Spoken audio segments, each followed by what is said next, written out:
So you're 60 with $1.5 million inside your IRA and you want to know how to pay less tax. Well, in this video, we're going to show you some potential solutions to save you some big bucks in retirement. Now, if you haven't watched the first video, click right above here, go watch that, then come back and watch this one so you can see how bad the actual problem is inside your retirement account if you don't do any type of tax planning whatsoever.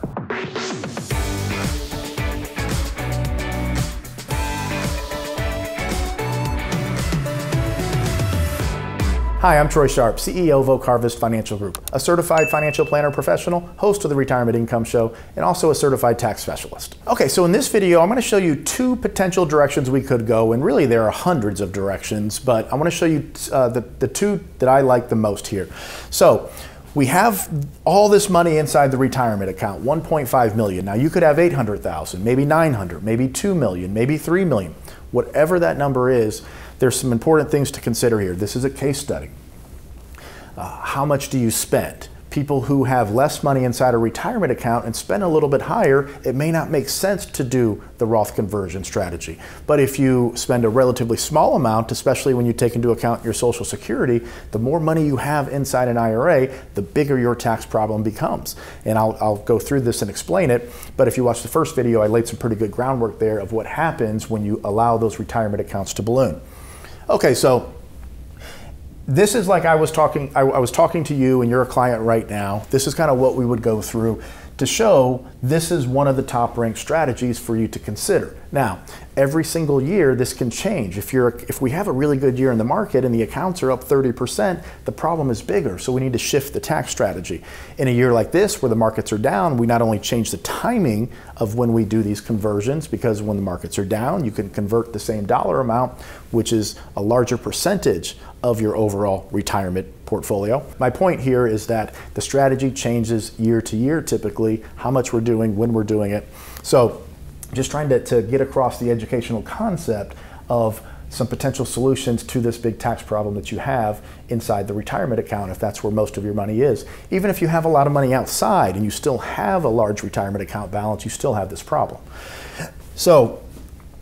Okay, so first and foremost, this is one of the top ranked strategies. If you remember from the last video, this is taking Social Security at 67, but real quick, we see not only do we have $381,000 in estimated taxes we're going to pay versus the 1 million if we do absolutely nothing.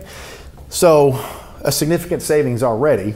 We have higher ending balances as well at 6.1 versus 5.5. Now, when we're extrapolating out over 30 years, again, the strategy is going to change. We have to make some assumptions here, but it's very, very clear that if we do nothing, we're going to pay a lot more in taxes than if we have a tax plan.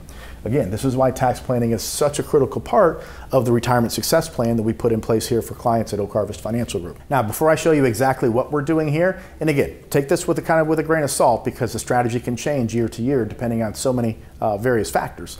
But the first thing that we're seeing take place, the blue, is implementing a Roth conversion strategy targeting an effective tax rate of up to about 17%. So required minimum distributions at age 72, when you're forced to start taking money out of those accounts, the green shows us what those RMDs are if we do nothing. 100, 125, 150, up to $200,000. Here's your blue. This is targeting an effective tax rate of around 17%. So we eliminate the massive RMD problem that we have. The optimal strategy is to defer Social Security until age 70, where we have the same numbers from last video, but we see how much more income this is. It jumps up to 73. Now in the real world, we may tentatively go down this path if you're age 60, but we may end up deciding to take Social Security at a different age. Just want to kind of, again, do the comparison. Hopefully that light bulb moment should come on at some point if this is the first time you're seeing these videos where, wow, we have a lot of decisions to make and they all kind of interact with one another and they all impact how secure you are in retirement. So this one, what we're doing is we're stretching out these Roth conversions over a series of years, which is a kind of nice balance there between being too aggressive and getting it done over an extended period of time. But again, this can change. So we see we're paying more taxes here in the beginning versus what we could be doing over here. But I want to point out the Trump tax cuts expire at the end of 2025. So I want you to be aware of this. they go back to the 2017 levels. So in 2017, you can pull out up to $153,000, okay, before you leave the 25% bracket. Right now and through 2025, you can pull out up to $340,000 before you go in, or before you leave the 24% bracket. So it's not the percentage changes that will have the biggest impact when the Trump tax cuts expire. It's the compression of the brackets, which is going to impact most people, because here you go from 25 to 28 into the 30s much more rapidly at smaller income thresholds. So my point with that is, why pay less tax in this time where these brackets are much, much wider, when if you simply defer it out, you're going to have to take the money out because of the required minimum distributions, but you're going to be in a compressed income bracket because of the tax code. So we see here with an extended version, we're spreading the tax liability out, okay? Then we get into very, very minimal taxes.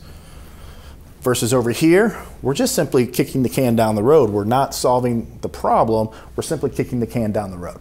Okay, now I want to show you the alternative too. And remember, there are literally dozens, there are hundreds, but possibly a dozen or so that are highly competitive from a mathematical analysis standpoint. And these things change annually based on performance of the accounts, health conditions, goals changing. But I want to show you, instead of targeting the effective tax rate of around 17%, here we're saying, okay, what if we just go up to the 24% bracket? We want to expedite these conversions because we don't want to wait until see what happens in the future with potential tax changes. So we really don't want to extend it out. We'd rather just go ahead and bite the bullet, get it done, and get into a much more advantageous tax position with our retirement accounts. So here we're targeting the 24% bracket. We see, yeah, we're paying taxes. It's about $70,000 a year in taxes for 4 years, 280 grand.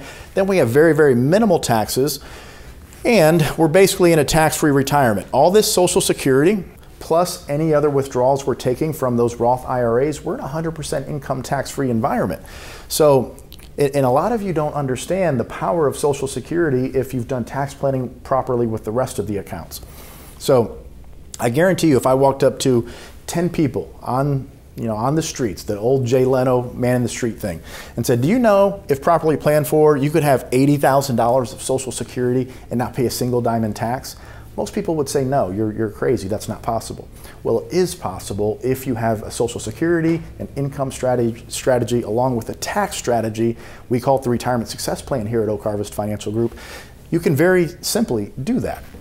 So again, would you rather be in the 0% tax bracket or just simply kick the can down the road over here? So the choice is really up to you. We need to go through these numbers, we need to do the analysis, we need to understand your personal situation, and then start to craft a custom plan to help you pay less tax in retirement. I hope you enjoyed this two-part series and you learned about Social Security and taxes in retirement. Share this video with a friend or family member, and of course, if you want to continue to receive content and be notified, subscribe to the channel and hit that little bell icon.